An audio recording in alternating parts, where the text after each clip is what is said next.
예전에 그 TV를 보니까 그 영화 감독 장항준이라는 감독님이 계신데 그분이 어렸을 때 이제 수능 시험을 보러 갔던지 뭐 어떤 시험을 보러 가셨다고 합니다. 그런데 그 아버지께서 그 시험장에 따라오셨는데 그 시험장에 가서 아들에게 말하기를 시험을 잘 보고 와라. 뭐 이제 열심히 잘한 거 노력한 만큼 될 거야. 이렇게 외친 것이 아니라 큰 소리로 아들이 들어가는 자리에 한마디를 했답니다. 뭐라고 얘기했냐? 황준아! 이러면서 수단과 방법을 가리지 말고 시험을 봐라. 이렇게 이야기를 했다는 거예요. 그 이야기를 보면서 처음에는 사람들이 막 다 웃죠. 어떻게 저런 이야기를 할 수 있을까?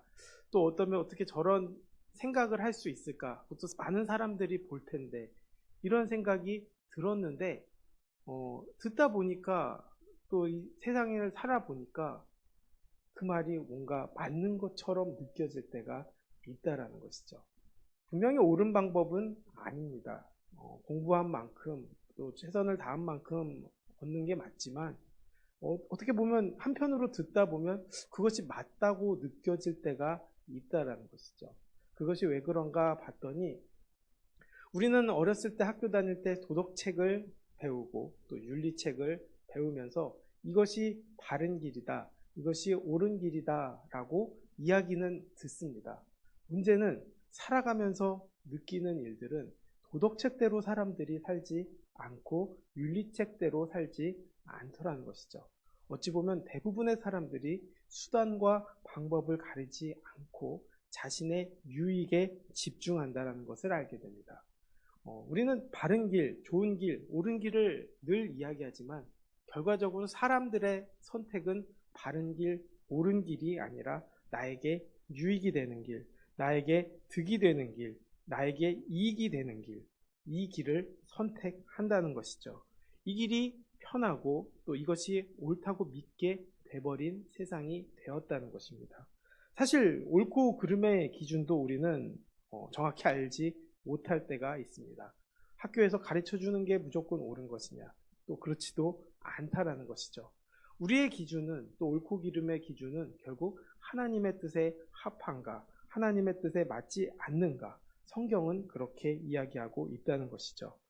하나님과 동행하고 하나님을 사랑하는가, 또 하나님에게 관심을 갖는가, 또 그렇지 않는가, 또 순종을 하는가, 순종을 하지 않는가, 그것을 더 중심으로 여긴다는 것이죠. 그 마음이 무엇 때문일까요? 바로 내 중심에 하나님이 계시느냐, 계시지 않느냐, 이것을 중심으로 이야기하기 때문입니다. 열왕기의 모든 이야기들이 그렇지 않습니까? 왕이 잘한 것을 이야기하기보다는 하나님과 그가 가까이 했느냐, 하나님의 마음에 합했느냐, 이것이 기준이 되었다라는 것이죠.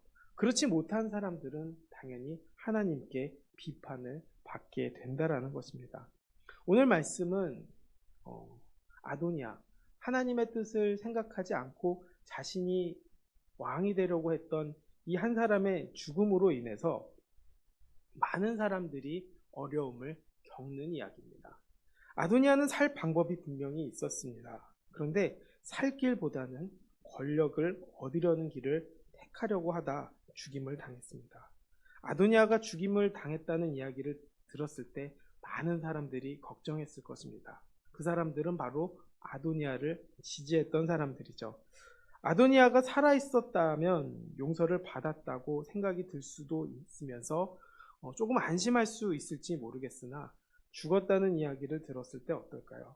아마 아도니아의 왕위 즉위식에 참여했던 사람들의 마음들은 편하지 않았을 것입니다. 그리고 그 결과는 앞절부터 드러나기 시작했죠. 제사장 아비아달이 추방을 당했습니다. 그로 인해서 엘리 제사장과 그 두 아들의 죽음, 그리고 그 제사장 집안이 끊어진 일이 생기고 말았고, 또 요압도 죽었습니다. 요압은 다윗과 전장을 누비면서 자기 마음대로 자기 이권을 위해서 다윗의 허락 없이 다윗의 사람들을 죽였죠. 아브넬을 죽였고 또 군대 장관 아마사를 죽였습니다. 그 이유는 무엇일까요? 바로 자기의 권력을 누리고자 했기 때문에, 자기의 권력에 내가 권력을 갖는 것이 중요하다 생각했기 때문에 자신의 권력에 다다른 사람들을 다 죽였다는 것입니다. 그리고 그 결과로 인해서 다윗을 마음을 상하게 했지만 다윗과 함께했던 많은 일들 때문에 죽음을 당하지는 못했다는 것이죠. 그러나 그들의 마음속에는 다윗과 함께했던 하나님을 생각한 것이 아닙니다. 다윗이 늘 의식하고 살았던 하나님을 바라보고 살았던 사람들이 아니라 결국 자신의 이권 또 자신의 권력을 위해서 살았던 사람들이라는 것이죠. 결국 그들은 하나님 앞에서 또 죽게 된다라는 것입니다. 오늘 말씀에 나오는 시므이도 마찬가지죠. 이 시므이는 압살롬의 반란군에 쫓겨서 도망할 때 다윗을 저주한 사람입니다. 다윗도 자식도 아버지를 향해서 반역을 일으킨 마당에 나에게 원한이 있는 사람이 저주하는 것 정도야 감수해야 하지 않겠냐 하면서 시므이를 오히려 대적하지 않았습니다. 또 다윗이 예루살렘으로 돌아왔을 때 시므이가 가장 먼저 나와 다윗이 요단을 건너는 것을 도왔고 다윗도 시므이를 용서했다라는 것이죠. 이 사람 보면 참 뻔뻔합니다. 다윗을 그렇게 욕했는데, 다윗을 그렇게 비난하고 저주했는데 이제 다윗이 이기니까 싹 돌아섭니다. 어떻게 돌아서나요? 아주 그 앞에서 정말 다윗에게 아부하고 또 다윗을 어떻게든 잘 보이려고 마음을 확 틀었다는 것이죠.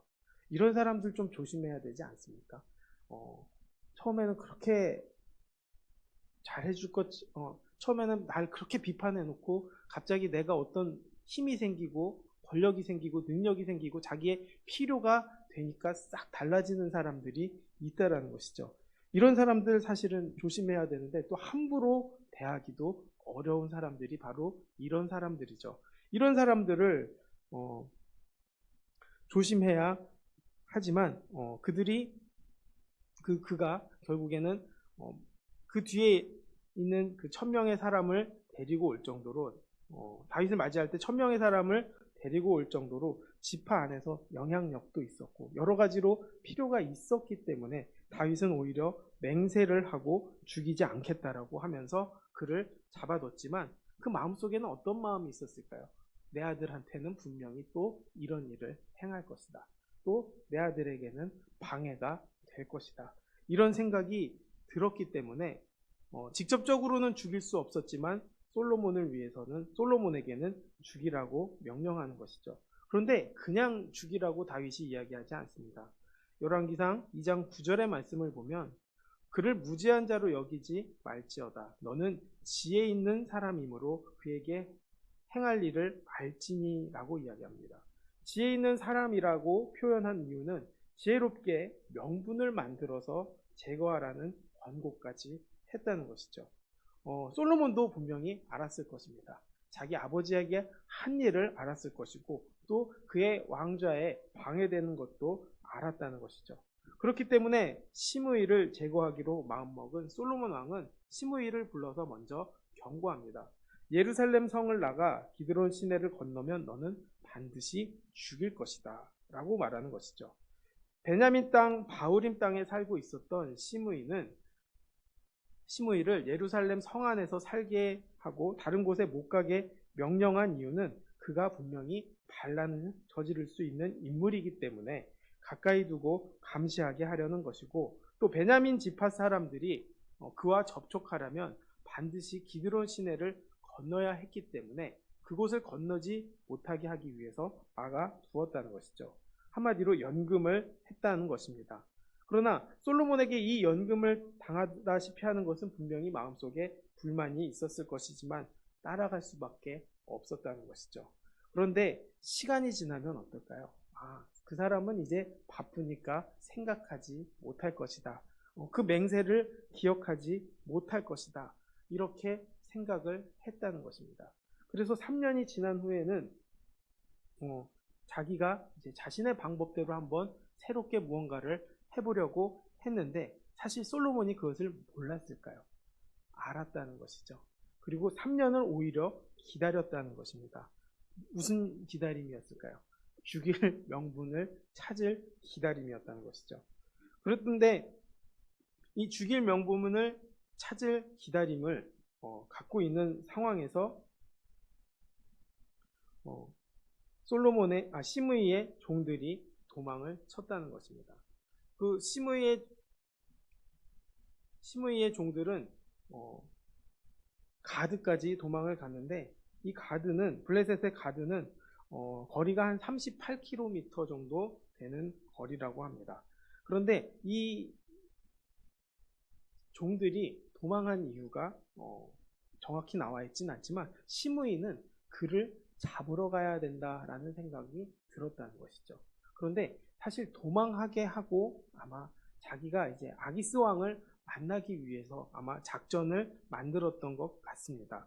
그래서 아기스 왕에게 나아갔고, 아기스 왕에게 부탁해서 종을 잡은 것으로 나오지만 아마 그 안에 친분이 있었을 것이고, 무언가 솔로몬의 약점이나 아니면 자신의 이권을 위해서 또 아기스에게 도움을 받으러 간 것 같다라는 것이죠.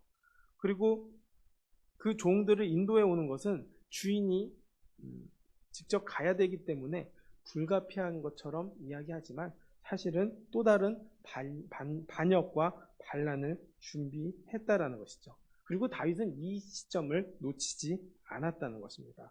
그리고 이 소식을 듣는 순간 어떻게 했을까요? 바로 이 소식을 듣자마자 준비했다라는 것입니다. 41절에 보면 시므이가 예루살렘에서부터 가드에 갔다가 돌아온 일을 어떤 사람이 솔로몬에게 말했다라고 이야기합니다. 이것은 무엇일까요? 은밀하게 자신은 했다고 했지만 누군가는 반드시 보았다라는 것입니다. 또 그것을 알면 어떻게 될까요? 바로 전하게 된다는 것입니다. 우리가 우리의 삶 속에서 조심해야 되는 부분이 바로 여기에 있습니다. 우리는 내가 은밀하게 무언가를 했다고 생각하지만 누군가는 보게 된다는 것이죠. 또 누군가는 다 알게 된다는 것이죠. 그렇기 때문에 우리는 항상 조심하고 살아야 되는 부분들이 있다는 것입니다. 그러나 당당하게 살 수 있는 방법은 결국 내가 올바르게 사는 것, 남에게 책 잡히지 않고 사는 것, 그리고 누구 앞에서나 바르게 사는 것, 특히 하나님 앞에서 하나님의 뜻대로 사는 것이 중요하다는 것이죠. 그렇게 살면 누가 뭐라고 해도, 또 누가 어떤 행동을 했다고 이른다 해도 그것이 나에게 책 잡히는 일이 되지 않는다는 것입니다.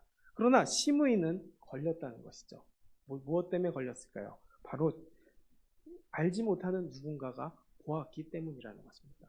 그리고 그 소식은 반드시 솔로몬 왕에게 들어간다라는 것이죠. 소문이 무서운 건 뭘까요? 분명히 나 혼자 한 것 같은데 누군가 알고 있다라는 것입니다. 누군가 나를 봤다라는 것입니다. 그렇기 때문에 우리는 이 숨길 수 없는 시대에 살고 있다라는 것을 잊지 않게 되기를 바랍니다. 그리고 내가 함부로 나쁜 짓을 한다고 해서 안 걸리는 일은 없다라고 생각하고 바르게 또 주님 뜻대로 살아가게 되기를 원합니다. 결국 이런 결과로 인해서 시므이는 어떻게 됐나요? 바로 처형당하게 된다라는 것이죠. 44절의 말씀을 보면 왕이 또 시므이에게 이르되 네가 네 악한 내 마음으로 아는 모든 악 곧 내 아버지에게 행한 바를 네가 스스로 아나니 여호와께서 내 악을 내 머리로 돌려보내시리라 라고 이야기했다는 것이죠. 결국 이 기회주의자였고 악했던 시므이는 처형당하게 되었다는 것입니다. 여기서 알아야 될 것은 바로 이 악한 사람들입니다. 악한 사람들이 어떤 사람들일까요? 나쁜 일을 행하는 사람이기도 하지만 어떻게 보면 머리도 좋고 지혜도 좋은 사람들입니다. 또 오랜 시간 정치적으로도 긴 생명을 가졌던 사람들이지만 하나님께서는 이들을 악하다라고 이야기했다는 것이죠. 그 이유는 무엇일까요? 바로 그들은 하나님을 의식하지 않았기 때문입니다.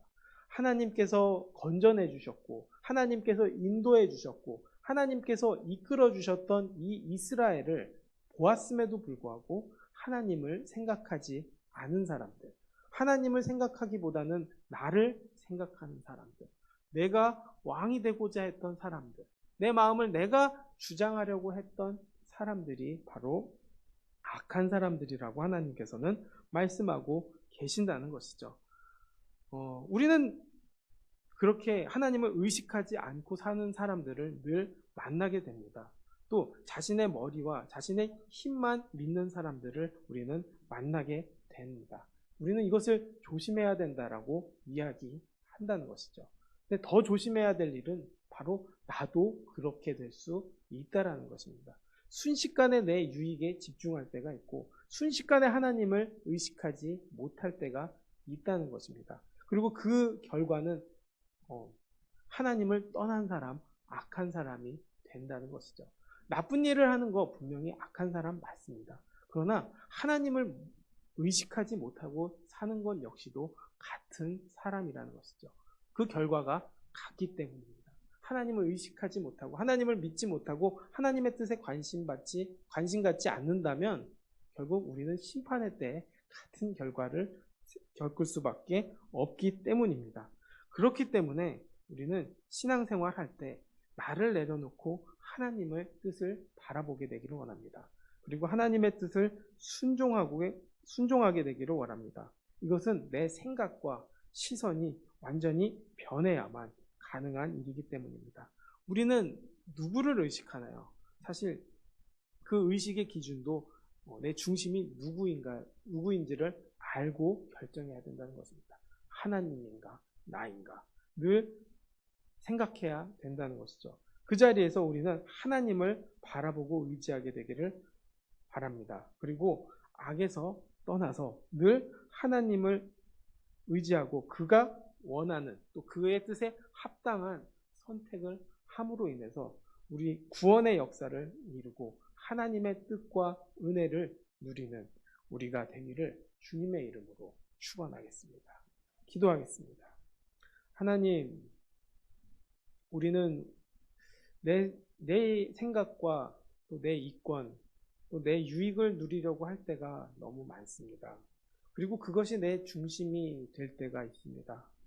그러나 하나님, 우리는 다시 돌이켜 하나님의 뜻대로 또 내 안의 중심이 하나님이 되어 늘 하나님이 기뻐하시는 선택과 삶을 선택할 수 있게 도와주시옵소서.